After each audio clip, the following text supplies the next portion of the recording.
व्यक्तिगत माझा एक अनुभव असा आहे की मी नामांतराचा निर्णय ज्यावेळी घेतला त्यावेळेला हा निर्णय मी विधानसभेच्या सदस्यांना एकत्रित करून त्यांच्याशी बोलून तिथे घेतला आणि त्याची रिॲक्शन इथं झाली. ती रिॲक्शन झाल्याच्या नंतर त्याची किंमत काही गरीब लोकांनाही द्यावी लागली. तेव्हा माझ्या लक्षात माझी चूक आली. माझी चूक अशी होती की निर्णय मी मुंबईत बसून घेतला, पण या निर्णयामध्ये ज्यांची नाराजी होती त्यांच्याशी डायलॉग मी अजिबात केला नाही.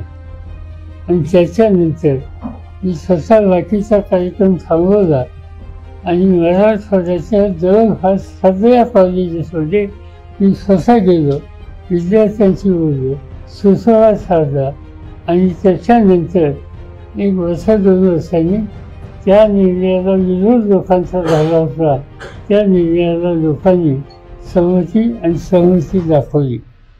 आज मराठवाड्यामध्ये काही ठिकाणी हा जो आरक्षणाच्या प्रश्नावर इश्यू झालेला आहे त्याच्यातून हा सुसंवाद या नव्या पिढीशी साधण्याची आवश्यकता आहे आणि ते काम आम्ही नक्की करू त्याची आवश्यकता मला वाटते.